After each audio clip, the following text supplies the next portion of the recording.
వాస్తవంగా ఇది బ్లాక్ డేనే. ఇలాంటి ముఖ్యమంత్రులు లిక్కర్ వ్యవహారంలో కోట్లాది రూపాయలు దోపిడీ చేయడము నిజంగా బ్లాక్ డేనే. ముఖ్యమంత్రి కుటుంబ సభ్యులు లిక్కర్ వ్యవహారంలో ఒక దిక్కు లిక్కరు పంపించి ప్రజల రక్తం తాగుతూ దాని ద్వారా వచ్చేటువంటి డబ్బుతో అవినీతికి పాల్పడము నిజంగా బ్లాక్ డేనే. అసలు ఇలాంటి అవినీతి పరులు ముఖ్యమంత్రులు, మంత్రులు, ప్రజాప్రతినిధులు కావడం కూడా బ్లాక్ డేనే.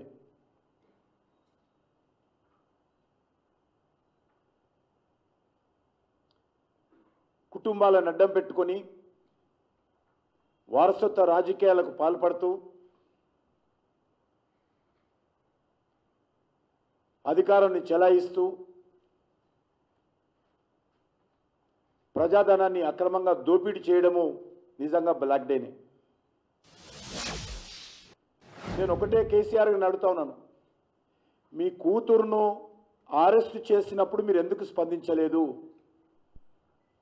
ఈరోజు ముఖ్యమంత్రి గారిని అరెస్ట్ చేస్తే ఢిల్లీలో ఎందుకు స్పందించారు? దీనిలో ఉన్నటువంటి మర్మం ఏంటో చెప్పాల్సినటువంటి అవసరం ఉంది. దర్యాప్తు సంస్థలకు, అవినీతికి ప్రజాప్రతినిధులైనా, రాజకీయ పార్టీలైనా, వ్యాపారస్తులైనా, ముఖ్యమంత్రులైనా ఒకటే. చట్టం ముందు అందరూ ఒకటే అనేటువంటి విషయము ఆయనకు అర్థం కాలేదా? మరి కవిత గారిని అరెస్ట్ చేసి 6 రోజులు పైన అవుతుంది కదా, మరి ఇన్ని రోజులు ఎందుకు స్పందించలేదు? కేజ్రీవాల్ గారిని అరెస్ట్ చేస్తేనే ఎందుకు స్పందించారు? ముఖ్యమంత్రి గారు తెలంగాణ ప్రజలకు చెప్పాలా?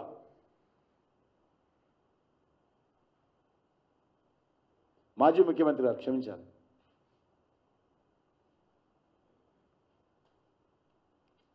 మీ నాయకత్వంలో 10 సంవత్సరాల పాలనలో బంగారు తెలంగాణ పేరుతో మీ పాలనలో మద్యాన్ని ఏరులై పారించి తద్వారా వెల్ఫేర్ యాక్టివిటీ పేరు మీద ప్రజల ఓట్లు దండుకునేటువంటి ప్రయత్నం చేశారు. మీకు కాంగ్రెస్ పార్టీకి తేడా లేదు ఈ విషయంలో. బెల్ట్ షాపులు తీస్తామని చెప్పింది కాంగ్రెస్ పార్టీ, మీరు పెట్టినటువంటి బెల్ట్ షాపులు ఇంకా కొనసాగిస్తున్నారు. మీరు ప్రతి వైన్ షాపును ఓపెన్ బార్గా మార్చారు అధికారపూర్వకంగా. Officially government of Telangana converted all wine shops officially as a open bars. Beside shops, anybody can drink openly. Officially order ఉంది. సిగ్గుపడాలి ఈ ప్రభుత్వాలు. ఈరోజు కూడా నేను బస్తీలలో వెళ్తే కాలనీలలో ఖాళీ ఎంట్రన్స్ దగ్గర వైన్ షాపులు ఉండడంతో మహిళలు ఈరోజు నన్ను గేరావ్ చేసినంత పనిచేశారు. మహిళలు తిరగలేకపోతా ఉన్నారు, రోడ్ల మీద నడవలేకపోతా ఉన్నారు. ఉద్యోగాలు చేసేటువంటి ఐటీ అమ్మాయిలు సాయంకాలం 10 గంటలకు 11 గంటలకు బస్తీలలో వెళ్ళాలంటే మీ యొక్క వైన్ షాపుల కారణంగా, ఓపెన్ బార్స్ కారణంగా అనేక రకాల ఇబ్బందులు ఎదుర్కొంటుంటే మీకు అదేం పట్టదు. మీకు డబ్బులు కావాలా? ఆ డబ్బులతో వెల్ఫేర్ యాక్టివిటీ చేయాలా? ఓట్లు పొందాలా? అధికారం రావాలా? మద్యం వ్యాపారంలో వేల కోట్లు సంపాదించాలా? ఈరోజు కూడా తెలంగాణలో ఈ రాష్ట్ర ప్రభుత్వం కూడా మద్యం వ్యాపారస్తుల దగ్గర ఆర్జీ ట్యాక్స్ వేస్తూ ఉంది, additional tax, Rahul Gandhi tax.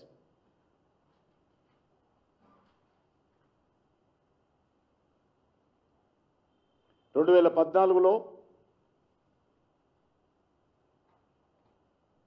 Liquor వ్యాపారం ద్వారా తెలంగాణ ప్రభుత్వానికి ఆ రోజు ఆల్మోస్ట్ 4 నుంచి 5,000 కోట్లు వచ్చేది. వీరు గద్దె దిగే లోపల మరి అది 40,000 వరకు చేరింది. 40,000 కోట్లకు చేరింది ఆదాయం. అంటే ఇది తెలంగాణ డెవలప్మెంట్. ఇది బంగారు తెలంగాణకు సంబంధించినటువంటి అచీవ్మెంట్.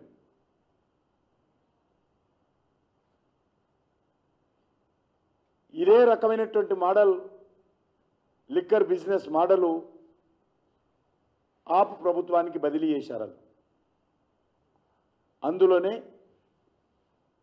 అక్కడ ఉండేటువంటి ఢిల్లీ అఫీషియల్స్ వాస్తవాలన్నీ కూడా దర్యాప్తు సంస్థలకు ఇచ్చి దర్యాప్తు చేసే విధంగా వాళ్ళు కృషి చేశారు.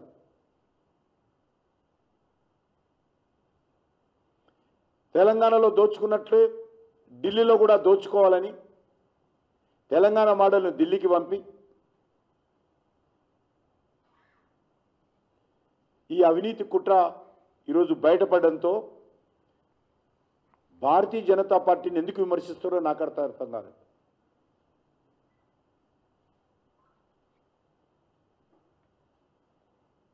నేను ఒక్కటే ఈరోజు కేసీఆర్ని అడుగుతా ఉన్నాను. మీరు ఢిల్లీ ప్రభుత్వంలో జరిగినటువంటి లిక్కర్ వ్యాపారంలో మీ కుటుంబ సభ్యుల యొక్క భాగస్వామ్యం ఎందుకు పోయింది? ఎందుకు ఈరోజు కవిత గారితో ఉన్నటువంటి వ్యాపారస్తు చేసినటువంటి వాళ్ళందరూ కూడా దర్యాప్తు సంస్థలకు అప్రూవర్గా మారి మొత్తం కవిత చేసినటువంటి అన్ని వ్యవహారాలను కూడా ఎందుకు ఈరోజు లిఖితపూర్వకంగా దర్యాప్తు సంస్థలకు ఇచ్చారు?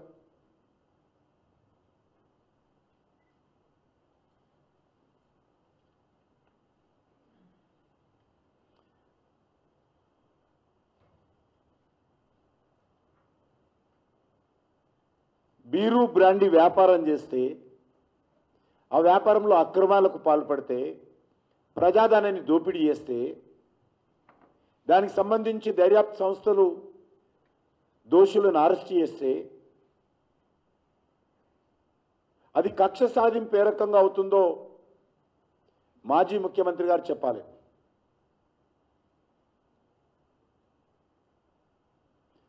దర్యాప్తు సంస్థలకు కేజ్రీవాల్ కానీ కవిత కానీ అనేక నోటీసులు ఇస్తే నోటీసులకు సంబంధం ఇవ్వకుండా స్పందించకుండా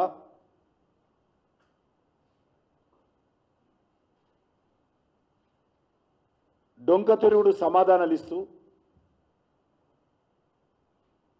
తప్పించుకునేటువంటి ప్రయత్నం చేసి ఈరోజు దర్యాప్తును నీరుగార్చేటువంటి ప్రయత్నం చేశారు. పక్కదారి పట్టించేటువంటి ప్రయత్నం చేశారు. అనేక రకాల సానుభూతులను పొందేటువంటి ప్రయత్నం చేశారు. కానీ ఈరోజు దేశ ప్రజలు ఏ ఒక్కరు కూడా సామాన్య ప్రజలు, విజ్ఞులు, విజ్ఞానవంతులు, మేధావులు ఈ విషయంలో